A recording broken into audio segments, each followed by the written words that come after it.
My husband's secret second family showed up at our son's graduation party. My best friend knew all along, and now I've discovered him pregnant with twins. Here's what happened next. The day started like any other beautiful summer morning in June. The sun was shining brightly, casting a golden hue over our perfectly manicured lawn. Today was a big day for our family. It was our son Ethan's high school graduation party, a milestone we had all been eagerly anticipating. The house was abuzz with excitement, laughter, and the scent of freshly baked cookies wafting from the kitchen. Ethan, always the charmer, was making last-minute preparations, ensuring everything was just right for his friends and family. Our backyard was transformed into a celebration wonderland. Colorful streamers hung from the trees, and a large banner that read, "Congratulations, Ethan," was proudly displayed above the patio. Tables were laden with food and drinks, and a small stage was set up for speeches and a possible impromptu karaoke session. Ethan had invited his closest friends, and we had extended the invitation to our extended family and a few of our closest friends. Little did I know that today's celebration would become one of the most tumultuous days of my life. As guests started arriving, the sound of laughter and chatter filled the air. I was busy greeting everyone, ensuring they felt welcomed and comfortable. My husband David was by my side, smiling and shaking hands. He looked so proud of Ethan, and for a moment I felt a surge of happiness and love for my family. Everything seemed perfect, but perfection has a way of slipping through your fingers when you least expect it.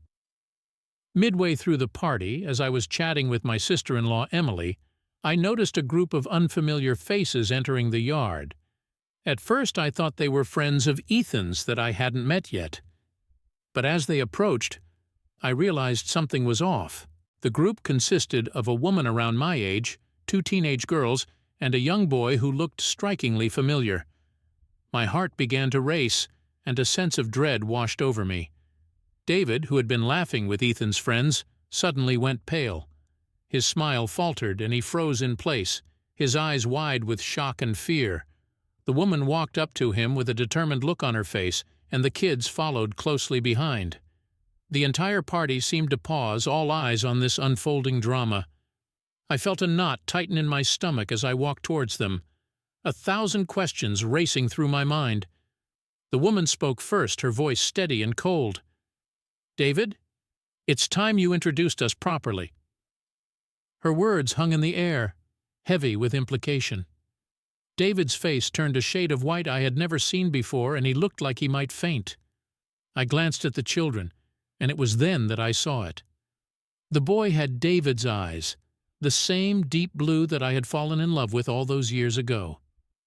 "Ellen," David stammered, his voice barely above a whisper, This is not what it looks like." But it was too late. The reality of the situation was already sinking in. My husband had a secret, and it was standing right in front of me. My heart pounded in my chest, and I could feel the eyes of our friends and family burning into my back. I turned to face the woman, trying to maintain some semblance of composure. "Who are you?" I asked, my voice trembling. She looked at me with a mixture of pity and defiance. "I'm Rachel," she said, "and these are my children, David's children." The words hit me like a physical blow, and I staggered back, my mind reeling. This couldn't be happening. Not today, not at Ethan's graduation party. David reached out to me, his eyes pleading. "Ellen, please, let me explain," he begged. But I couldn't hear him. My mind was spinning, trying to process this new reality. The guests were murmuring, and I could feel the ground slipping from under me. "Ethan!" I called out, my voice breaking. He rushed over, concern etched on his face. "Mom, what's going on?" he asked, looking between me, David, and Rachel. I couldn't find the words to explain, and the look of betrayal in his eyes was more than I could bear. Rachel stepped forward, placing a hand on her son's shoulder. "David and I have been together for over 15 years, she said, her voice calm and matter-of-fact. "These are his children, Jessica, Emily, and Michael." Each name was like a knife to my heart, and I struggled to breathe. I looked at David, hoping for some sign that this was a cruel joke, but his guilty expression told me everything I needed to know. My best friend Sarah came rushing over, her face a mask of shock and concern. "Ellen, are you okay?" she asked, her voice filled with worry. I shook my head, unable to form coherent thoughts. The world around me was collapsing and I felt utterly alone.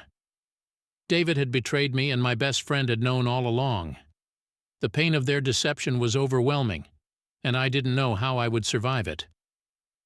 As the reality of my situation began to sink in, I felt a sudden wave of nausea. The stress and shock of the moment were too much for me to handle. I clutched my stomach, feeling a strange fluttering sensation. Panic surged through me as I realized that I might be pregnant. The timing couldn't have been worse, and the implications were terrifying. I looked at Sarah, hoping for some support, but her expression was unreadable. Had she known about Rachel and the children? Had she been part of this web of lies? I felt a surge of anger and betrayal. How could she, my closest friend, keep something so devastating from me? As I stood there surrounded by the fragments of my shattered life, I knew that this was only the beginning. The truth was out and there was no going back. I had to face the reality of David's betrayal, the existence of his second family, and the possibility of my own pregnancy. My life was in turmoil and I had no idea how I would find the strength to move forward. But one thing was certain. This was far from over. The secrets, the lies, and the heartbreak were just beginning to unravel, and I had no choice but to confront them head-on, for the sake of my son, my unborn children, and my own sanity. In the days following the disastrous graduation party, my world was a haze of confusion and heartache. I couldn't eat, couldn't sleep, and every waking moment was consumed with thoughts of David's betrayal. The house, once filled with laughter and love, now felt like a tomb of broken dreams. David had moved out temporarily at my insistence. I needed space to think, to process the magnitude of what had happened. Ethan was devastated, his once bright eyes now shadowed with confusion and pain. My heart broke for him, for the innocence lost in the blink of an eye. How could I explain to him that his father, the man he idolized, had been living a double life for 15 years? I decided to confront Sarah first. Her betrayal cut just as deeply as David's. We had been best friends since college, shared countless secrets and dreams. The thought that she had known about Rachel and the children, and had said nothing, was too much to bear. I called her, my voice cold and steady. "Sarah, we need to talk. Can you come over?" She hesitated for a moment before agreeing. When she arrived, she looked as if she hadn't slept either. Her eyes were red-rimmed and she fidgeted nervously. "Ellen, I'm so sorry," she began, but I cut her off. "Save it, Sarah. I just want to know one thing. How long have you known?" My voice cracked, and I hated myself for showing any weakness. She took a deep breath, her eyes filled with guilt. "I've known for about a year," she admitted. "David confided in me when he was struggling to balance both families. He swore me to secrecy, Ellen. I thought he would eventually come clean." "A year?" I repeated, my voice rising. "You've known for a year, and you never once thought to tell me? You watched me live a lie, watched Ethan look up to his father, and you said nothing?" Tears streamed down her face. "I'm so sorry, Ellen. I didn't know what to do. I was trying to be a good friend to both of you. I never wanted to hurt you." "But you did," I snapped. "You hurt me more than you can imagine. How could you, Sarah? How could you look me in the eye and lie?" She reached out to touch my arm, but I pulled away. "I know I've lost your trust, and I'll never forgive myself for that. But please believe me, I never wanted this to happen." I couldn't listen to her apologies anymore. I needed time to heal, and I wasn't sure if I could ever forgive her. "I think you should go," I said quietly. She nodded, her shoulders slumped in defeat. "If you ever want to talk, I'll be here," she whispered before leaving. As the door closed behind her, I felt an overwhelming sense of loneliness. My best friend was gone, and the man I thought I knew had shattered my heart. I had to find a way to keep going, for Ethan's sake and for my own. The days turned into weeks, and I began to piece together the fragments of my life. David and I had long, painful conversations about his deception. He told me about Rachel, how they had met shortly after Ethan was born, and how he had fallen in love with her. He claimed he never meant to hurt anyone, that he was trapped in a situation he couldn't control. Listening to him, I felt a mixture of anger and pity. How could he live with himself knowing he was betraying both families? But beneath the anger, there was a small part of me that still loved him. We had built a life together, shared dreams, and now we were left with the wreckage of his lies. I scheduled a doctor's appointment to confirm my pregnancy. Sitting in the waiting room, my mind was a whirl of emotions. How could I bring new life into such chaos? What kind of future could I offer these unborn children? The doctor confirmed it. I was indeed pregnant with twins. As I left the office, a strange sense of calm washed over me. Amid the turmoil, these babies were a glimmer of hope. They were innocent and deserved a chance at happiness, no matter the circumstances of their conception. I decided to confide in my sister Megan. She had always been my rock, and I needed her support now more than ever. When I told her everything, she was stunned but immediately offered her unwavering support. "Ellen, we'll get through this together," she said, hugging me tightly. "You're not alone in this." With Megan's help, I started to form a plan. I couldn't change the past, but I could control how I moved forward. I needed to create a stable, loving environment for my children, and that meant making some tough decisions. David continued to reach out, desperate to make amends. He wanted to be part of the twins' lives, to try and rebuild our family. But the trust between us was shattered, and I wasn't sure if it could ever be repaired. Ethan was struggling too. He had withdrawn from his friends and spent most of his time in his room. One evening I found him sitting on his bed staring at an old photo album. "Mom, why did Dad do this?" he asked, his voice filled with pain. "Why did he lie to us?" I sat beside him, wrapping my arms around him. "I wish I had an answer, Ethan. Sometimes people make terrible mistakes and we get caught in the fallout. But we have each other, and we'll get through this, I promise." He nodded, but the hurt in his eyes was a reminder of the long road ahead. We were a family in crisis, but I was determined to find a way to heal. One evening there was a knock at the door. I opened it to find Rachel standing on the porch, her expression a mix of determination and hesitation. "Can we talk?" she asked. I hesitated but then stepped aside, allowing her to enter.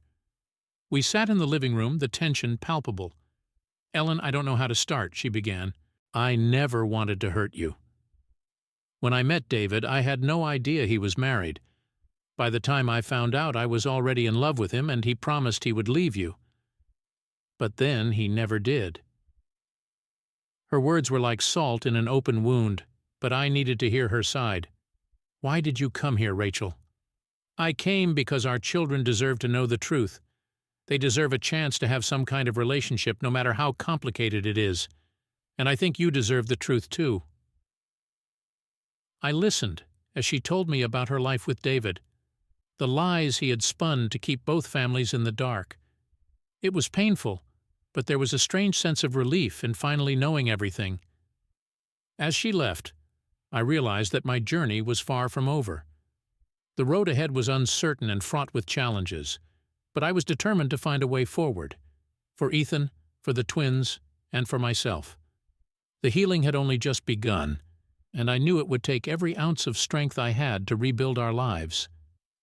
As the days turned into weeks, the initial shock of David's betrayal began to wear off, replaced by a steely determination to reclaim control of my life.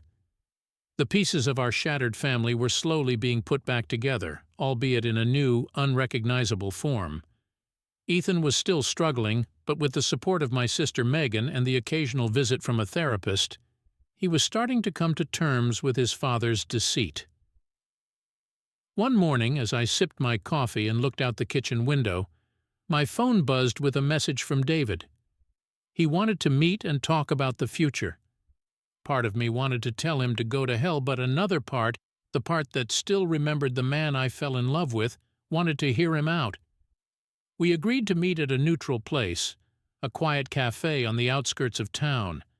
As I drove there, my mind was a jumble of emotions. Would he be remorseful? Would he try to justify his actions?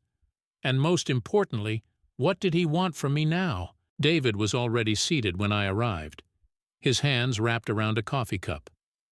He looked tired, older, as if the weight of his double life had finally caught up with him. When he saw me, he stood up, a tentative smile on his face. "Ellen," he said softly, "thank you for meeting with me." I nodded, sitting down across from him. "What do you want, David?" He sighed, running a hand through his hair. "I know I've hurt you deeply, and I don't expect forgiveness. But I want to be part of the twins' lives. I want to try and make amends, to be a better father." His words were sincere, but I couldn't shake the feeling of betrayal. "David, you've already torn this family apart. How can I trust you again?" He looked down, his voice barely above a whisper. "I don't know. But I'm willing to do whatever it takes to earn your trust back. I'm seeing a therapist, and I've cut all ties with Rachel. I want to focus on our family." Hearing that he had cut ties with Rachel was a surprise. It meant he was serious about trying to repair the damage, but it also raised new questions. "What about the other children, David? Are you just going to abandon them?" His eyes were filled with pain. "I'll support them financially and try to be there for them in any way I can. But my priority now is you, Ethan, and the twins. I need to fix what I've broken." We talked for a long time, hashing out the details of how he could be involved without disrupting the fragile peace we were trying to build. By the end of the conversation, I wasn't sure if I could ever fully trust him again, but I was willing to give him a chance for the sake of our children. Back home, I told Ethan about the meeting. He listened quietly, his expression unreadable. "Do you want him back?" he asked, his voice filled with a mixture of hope and fear. "I don't know, Ethan, but he wants to be part of your life and the twins. I think we should give him that chance." He nodded, not saying anything more, but I could see the wheels turning in his mind. This was a lot for a teenager to process, and I hoped I was making the right decision.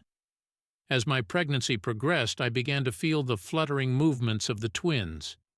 It was a strange comfort, a reminder that amid the chaos, new life was growing. Megan was a constant presence, helping me with preparations and keeping me sane. One afternoon, as we were sorting through baby clothes, she turned to me, her eyes serious. "Ellen, have you thought about what you're going to do if David tries to come back into your life fully? Not just as a father, but as a husband?" I sighed, folding a tiny onesie. "I've thought about it a lot. Part of me wants to believe he can change, that we can rebuild what we had.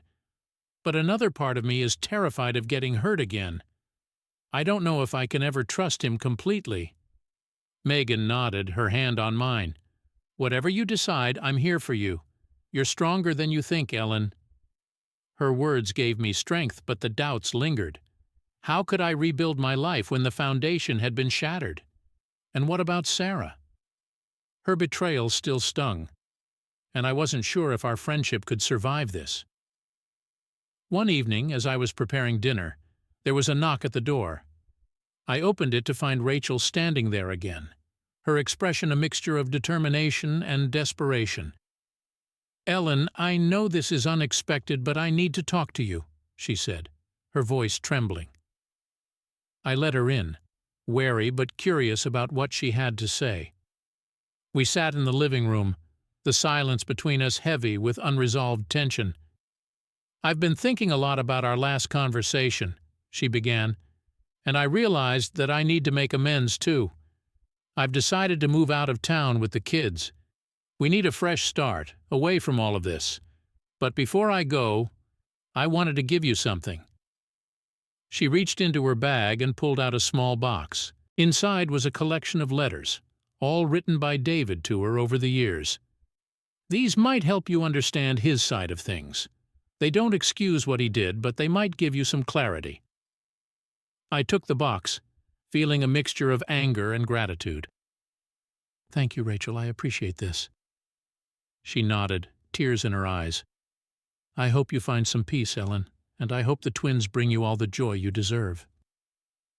As she left, I sat down and began to read the letters.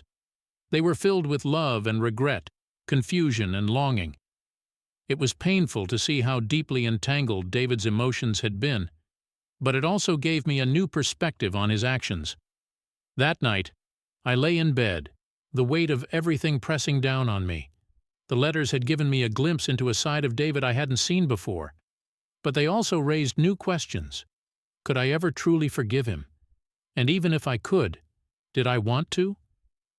The next few weeks were a blur of preparations for the twins' arrival. David was around more often, helping with the nursery and attending doctor's appointments. He was trying, and I could see the effort he was making. But the trust was still fragile, and I wasn't sure if it could ever be fully restored. One evening, as we were setting up the cribs, he turned to me, his eyes filled with determination. "Ellen, I know I've hurt you more than I can ever make up for, but I'm not giving up. I'll keep fighting for our family, for your trust, whatever it takes." I looked at him, seeing the man I had fallen in love with, but also the man who had betrayed me. "David, it's going to take time, a lot of time, but for the sake of our children I'm willing to try." It was a small step, but it was a step forward. As the due date approached, the anticipation of the twins' arrival brought a sense of hope and renewal. Amid the chaos and pain, there was a chance for a new beginning. The day finally arrived when the twins decided to make their entrance into the world. David was by my side the entire time, his presence a steadying force. The labor was long and exhausting, but when I heard their first cries, all the pain and turmoil seemed to fade away. Holding my newborn babies in my arms, I felt a surge of love so powerful it brought tears to my eyes. They were perfect, innocent, and filled with potential. In that moment, I knew that no matter what happened with David, I had to be strong for them. As I looked at their tiny faces, I made a silent promise to myself and to them. I would protect them, love them, and give them the best life possible. The road ahead was still uncertain, but with them in my arms, I felt ready to face whatever challenges lay ahead. David looked at me, his eyes filled with love and hope. "We did it, Ellen. We have a chance to start over." I nodded, holding the twins close. "Yes, we do. But it's going to take a lot of work, David. We have to rebuild everything from the ground up." He squeezed my hand, a determined look on his face. "I'm ready, Ellen. Whatever it takes, I'm ready." As we sat there, our newborns cradled in our arms, I felt a glimmer of hope. The past couldn't be erased, but maybe, just maybe, we could build a future worth fighting for. The first few weeks after the twins' birth were a whirlwind of sleepless nights, endless diaper changes, and moments of pure joy. Despite the exhaustion, I found myself smiling more than I had in months. The twins, Lily and Lucas, were a beautiful reminder that life, despite its many hardships, could still be filled with unexpected blessings. David was true to his word.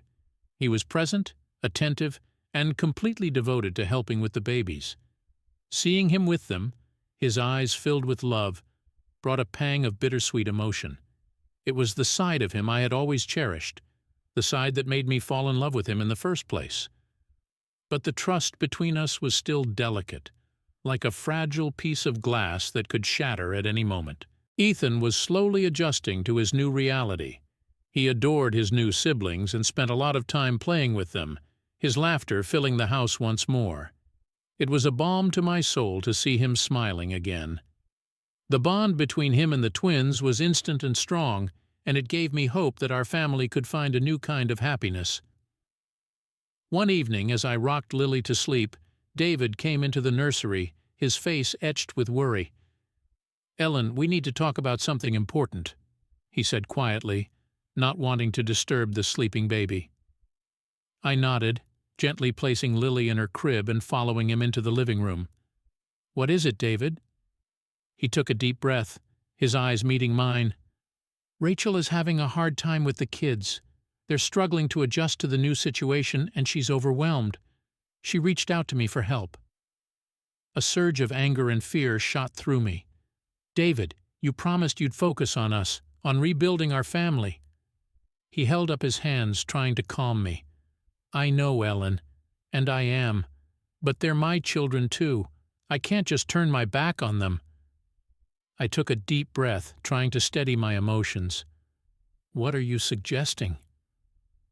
He looked at me, his expression earnest. "I think we need to find a way to include them in our lives, for the sake of all the kids. They deserve to know each other, to have some kind of relationship." The thought of bringing Rachel and her children into our lives was daunting, but I knew David was right. They were innocent in all of this, just like Ethan and the twins. "Okay, David.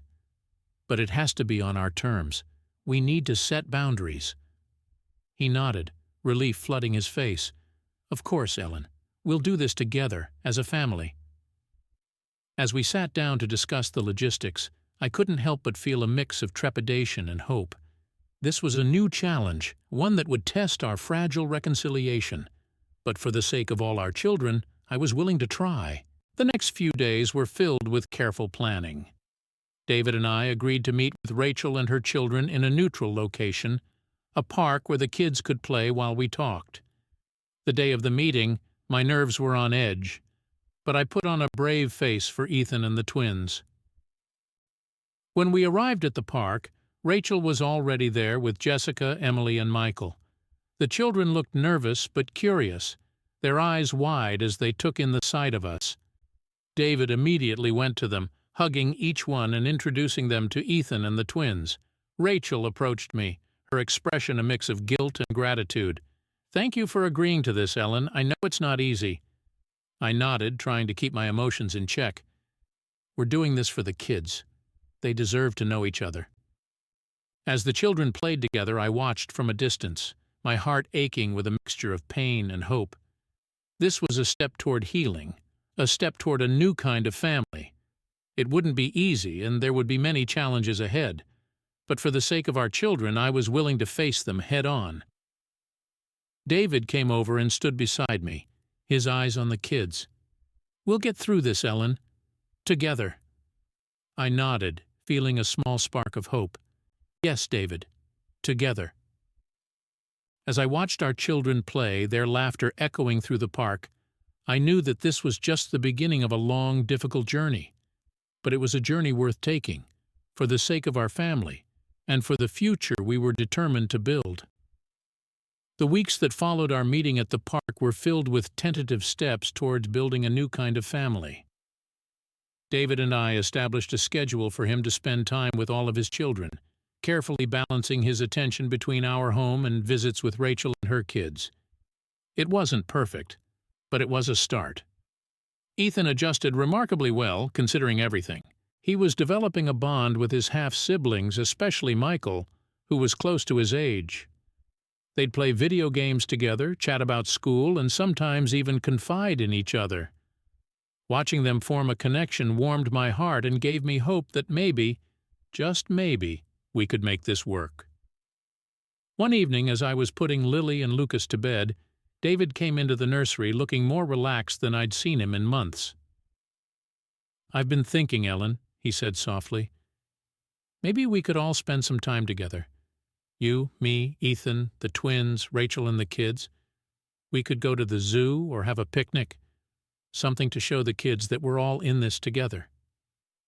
I hesitated, the thought of spending time with Rachel still a sore spot. But I knew David was right. If we were going to make this unconventional family work, we had to show the children unity. "All right, David, let's do it." The following weekend, we arranged a trip to the zoo.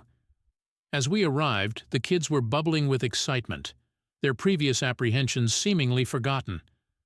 Rachel and I exchanged polite smiles, an unspoken agreement to make the best of this situation. Walking through the zoo, I found myself surprisingly at ease. The kids' laughter and the sight of exotic animals provided a much-needed distraction from the tension. David took on the role of the doting father, juggling conversations and interactions with all the children. At one point, Rachel and I found ourselves alone while the kids crowded around the elephant exhibit. "This isn't easy for any of us," she said quietly, glancing at David and the kids. "But I appreciate you giving this a chance. For the kids' sake." I nodded, feeling a grudging respect for her. It's not easy, but they deserve a chance to know each other, to feel like they belong.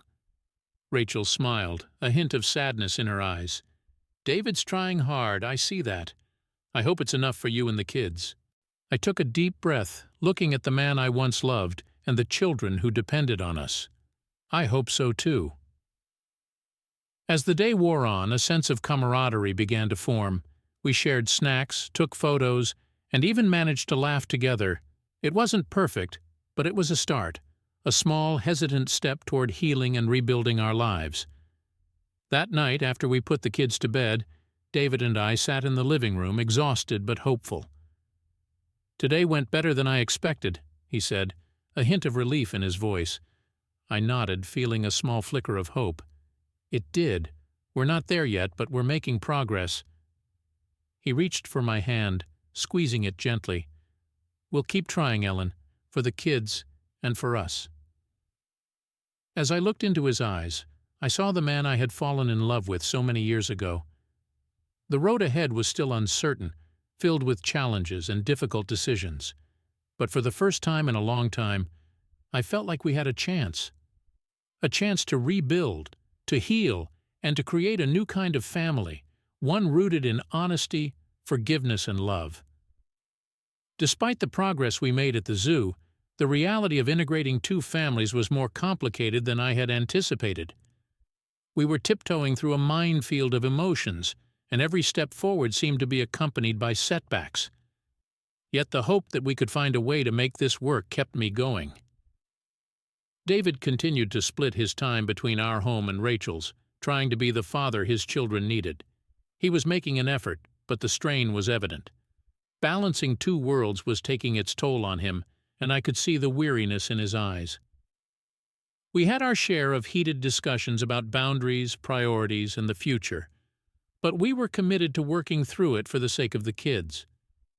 One evening, while Ethan was helping me with dinner, he looked up from chopping vegetables, a thoughtful expression on his face.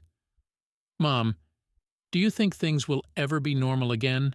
I paused, considering his question. "I don't know if things will ever go back to the way they were, Ethan, but we can create a new kind of normal, one that might be different, but still filled with love and support." He nodded, seeming to take some comfort in my words. "I like Michael and the girls. They're cool. It's just weird, you know, having them around and knowing Dad was living this whole other life." "I know it's hard," I said, placing a hand on his shoulder. "But it's okay to feel that way. We're all adjusting, and it's going to take time." As we sat down for dinner, David arrived, looking tired but managing a smile. He kissed the twins, who gurgled happily in their high chairs, and ruffled Ethan's hair before sitting down. We ate in relative silence, the weight of the unspoken still heavy between us. After dinner, as we cleaned up, David turned to me. "Rachel called. Jessica is struggling with all the changes. She's acting out and Rachel's at her wit's end." I sighed, feeling the tension knotting in my shoulders. "What do you want to do, David?" He looked torn. "I was thinking maybe she could spend a weekend with us. Get to know Ethan and the twins better, see how we live. It might help her feel more connected." The idea of bringing Jessica into our home for an extended period made me uneasy, but I knew we had to try. "Okay, let's give it a shot." That Friday, Jessica arrived with her bags, looking sullen and defiant. Ethan tried to make her feel welcome, showing her around the house and introducing her to the twins.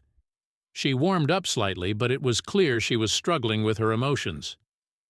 Saturday afternoon, while the kids played in the backyard, I found Jessica sitting alone on the swing set, staring at the ground.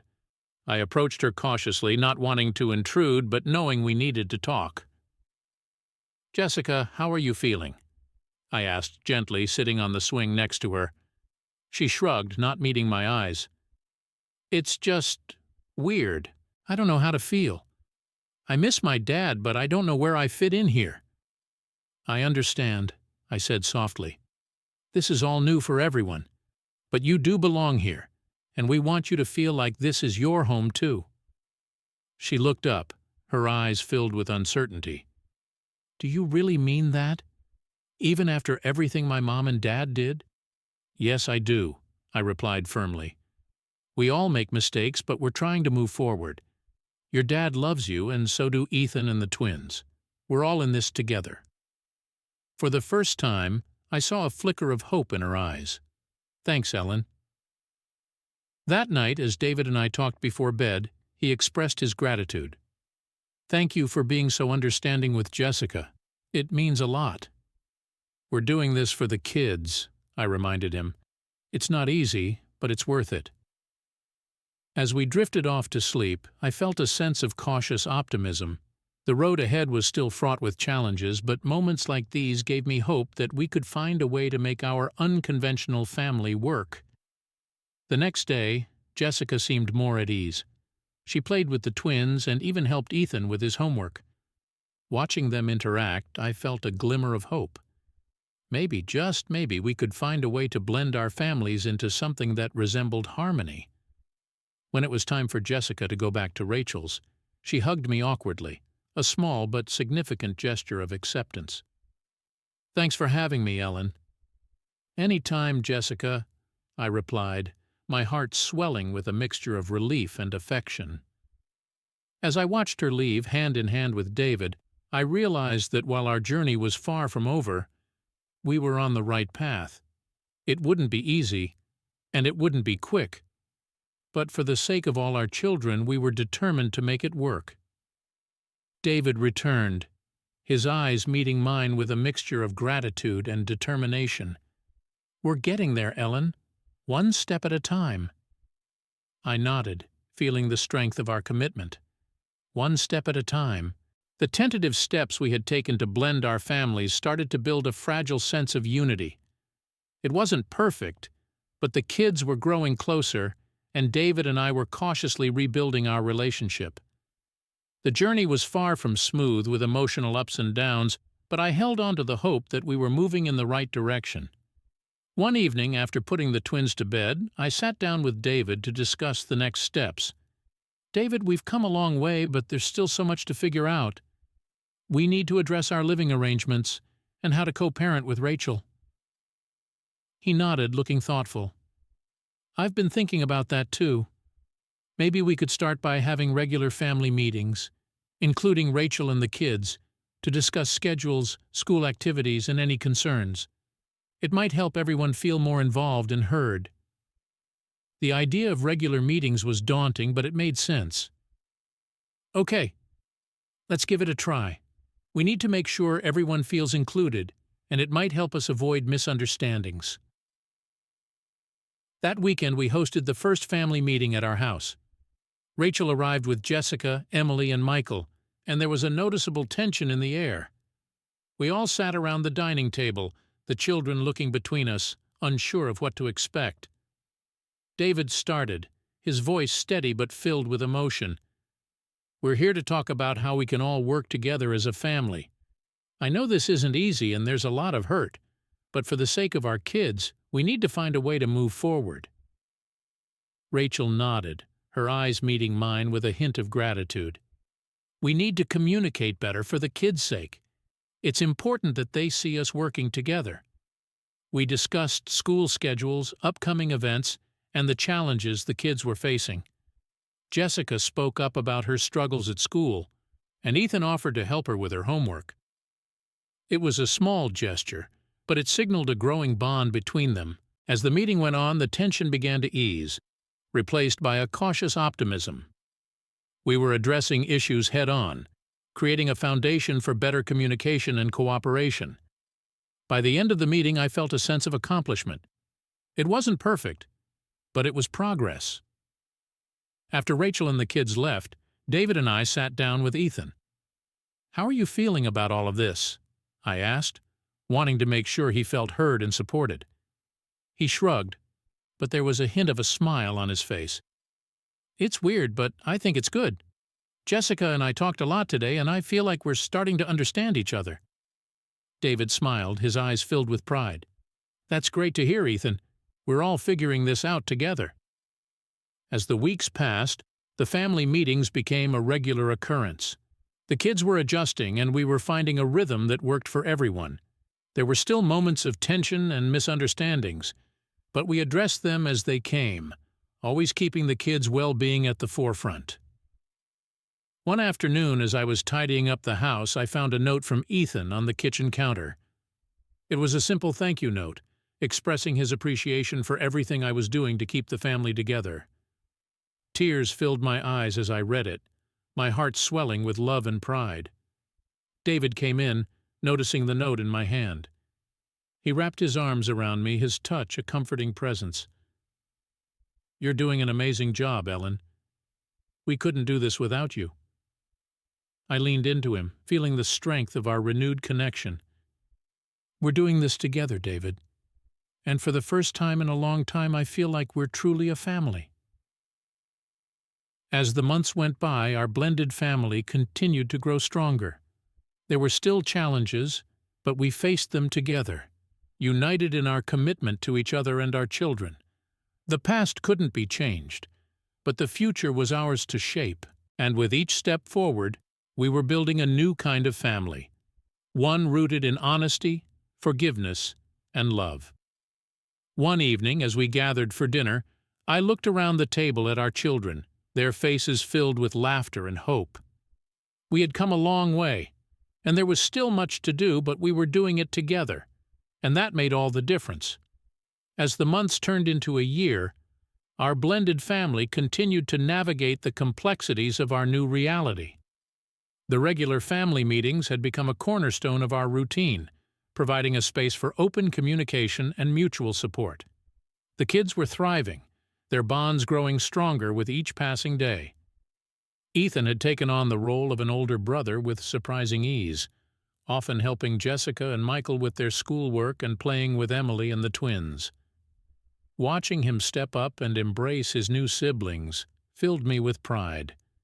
It was a testament to his resilience and capacity for love, even in the face of such upheaval. One evening, after a particularly lively family meeting, David and I sat on the porch, enjoying a rare moment of quiet. The children were inside, engrossed in a movie, their laughter drifting out through the open windows. David turned to me, his expression contemplative. "Ellen, I've been thinking a lot about us, about our future. I know we've been taking things one step at a time, but I want to talk about what comes next."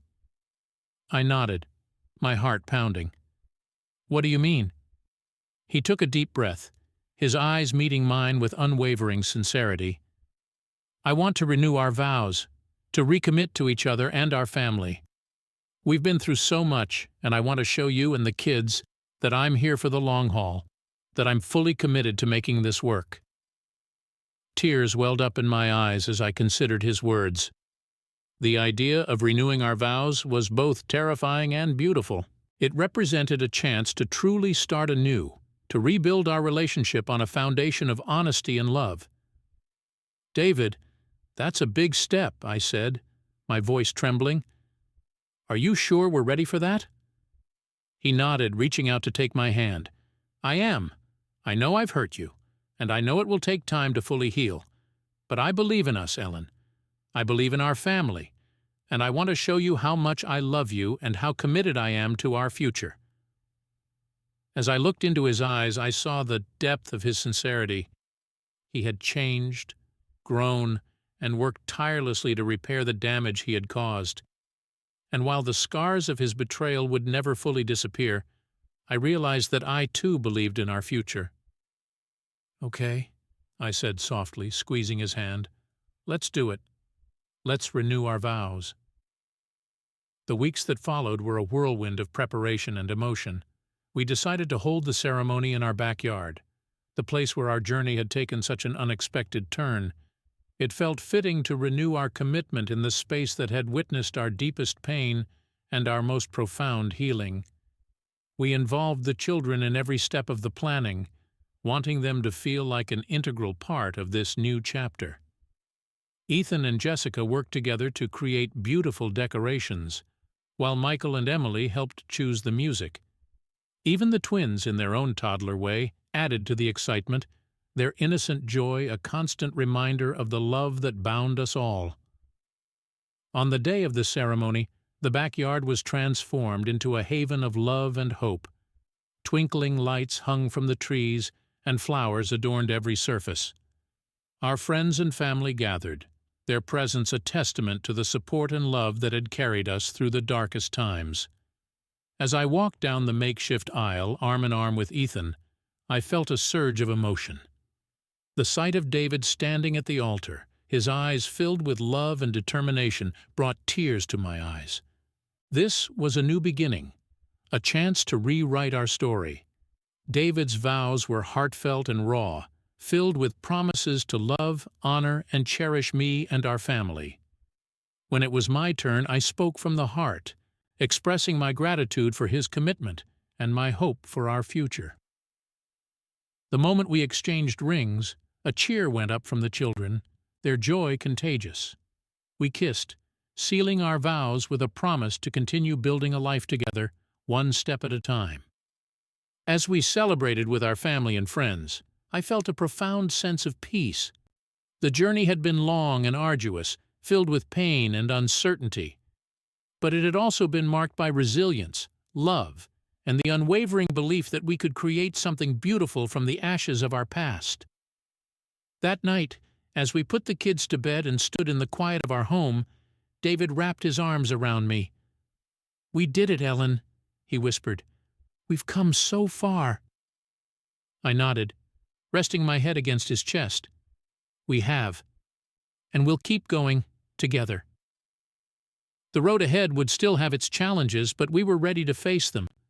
With our renewed vows and the love of our blended family, we had everything we needed to build a future filled with hope, joy, and unbreakable bonds. The weeks following our vow renewal were some of the happiest I had experienced in a long time. Our family felt more united, and there was a renewed sense of hope in the air. The children seemed more at ease, and David and I were more connected than ever. It felt as though we had finally turned a corner and were moving toward a brighter future.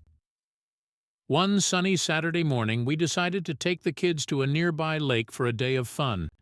We packed a picnic, loaded up the car, and set off with excitement buzzing through the air. As we arrived, the sight of the sparkling water and the sound of laughter from other families filled me with a sense of peace. This was what I had envisioned for our family, a day of simple joys and togetherness. David and Ethan set up a volleyball net while the younger kids splashed in the shallow water. Rachel joined us, bringing along Jessica, Emily, and Michael. It was still strange to have her around, but the children's happiness made it worthwhile. We were all working towards a common goal, the well-being of our kids. As the day wore on, I watched the children play together, their laughter echoing across the lake. Ethan and Michael were engaged in a spirited game of volleyball, while Jessica and Emily helped the twins build sandcastles. It was a beautiful sight, and I couldn't help but feel a deep sense of gratitude for how far we had come. Rachel and I found a quiet spot to sit and talk, our conversations becoming easier with time. "You've done a great job with the kids, Ellen," she said, her tone sincere. "They're so happy and well-adjusted. It's clear they feel loved." "Thank you, Rachel," I replied, appreciating her acknowledgement. "It hasn't been easy, but seeing them like this makes it all worth it." We talked about the challenges and joys of co-parenting, finding common ground in our shared experiences. There was still a lot of healing to be done, but we were making progress. Later, as the sun began to set, we gathered around the picnic table for dinner. The air was filled with the delicious smell of grilled food, and the children chattered excitedly about their day.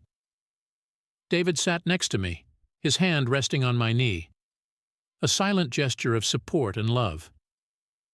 After dinner, as the kids roasted marshmallows over a small fire, David stood up, a thoughtful expression on his face. "I have an idea," he said, catching everyone's attention. "How about we make this a tradition? A monthly family outing where we can all come together and enjoy each other's company." The children cheered at the suggestion, their faces lighting up with excitement. Rachel nodded, a smile on her face. I think that's a wonderful idea, David.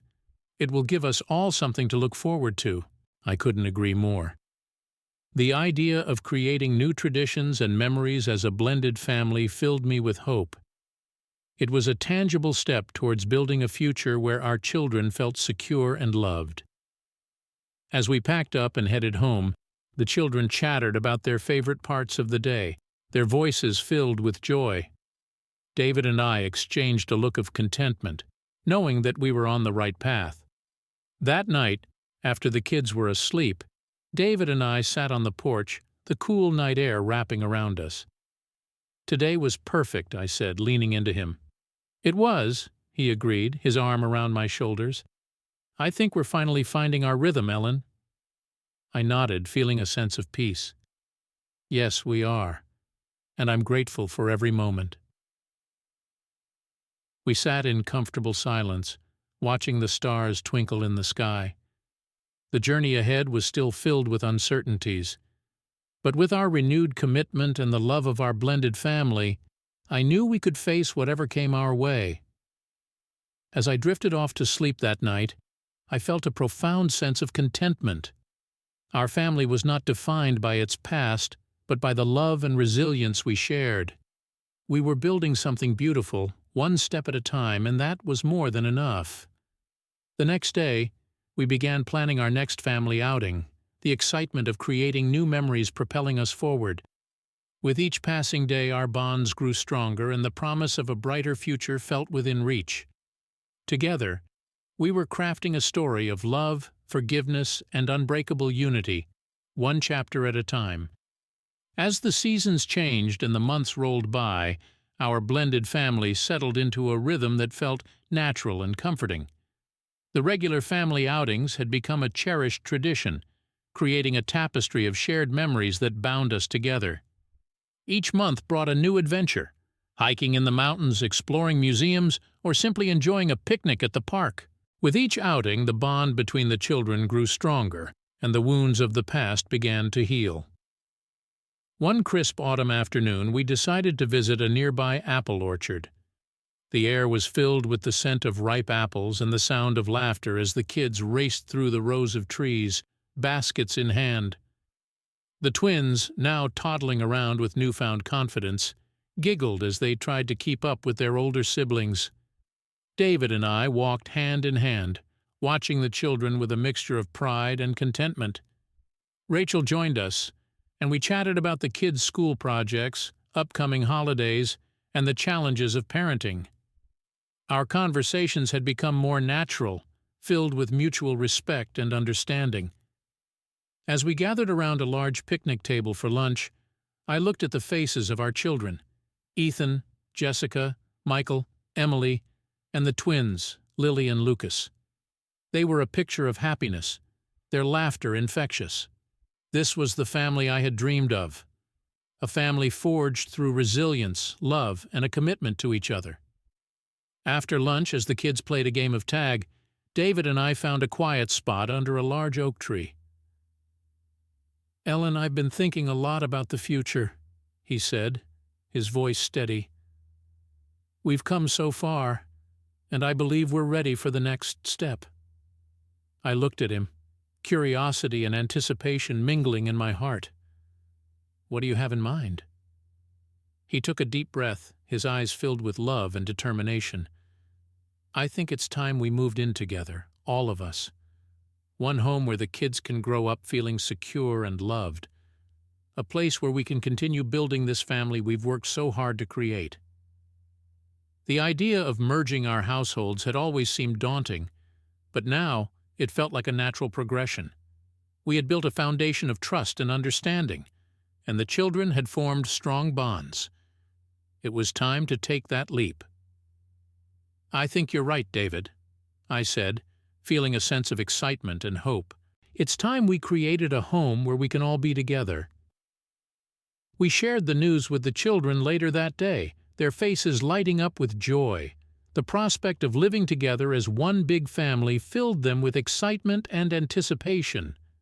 Over the next few weeks, we began the process of finding a new home, one that could accommodate all of us. We found a beautiful house with enough space for everyone, nestled in a friendly neighborhood with good schools and plenty of parks. Moving day was a flurry of activity, but the children were thrilled, helping to set up their new rooms and exploring every corner of the house. As we settled into our new home, the sense of unity and belonging grew stronger. Family dinners became a nightly tradition, where we shared our highs and lows, laughed, and supported each other. Weekend outings continued, and the house was filled with the sound of music, laughter, and the occasional sibling squabble. One evening, as we sat around the dinner table, Ethan raised his glass of sparkling cider. "I just want to say that I'm really happy we're all together. It's been a crazy journey, but I wouldn't trade it for anything." The children clinked their glasses together, echoing Ethan's sentiment. David and I shared a smile, knowing that the journey had indeed been crazy, but it had also been worth every step. After dinner, as we tucked the younger kids into bed, I paused to reflect on how far we had come. The pain of the past had given way to a future filled with promise. Our family was not perfect, but it was real, filled with love, forgiveness, and the strength to face whatever challenges lay ahead. David and I stood in the doorway of the twins' room, watching them sleep. He wrapped his arm around me, his voice filled with emotion. "We did it, Ellen. We've created something beautiful." I leaned into him, feeling the warmth of his embrace. "Yes, we did, and we'll keep creating it one day at a time." As we turned off the lights and headed to our own room, I felt a profound sense of peace. Our journey had been long and filled with unexpected twists, but it had led us to a place of love and unity. The future was bright, and together we were ready to face whatever came our way. To all of you who have followed our story, thank you for your support and encouragement. Your kindness has been a beacon of hope during our darkest times.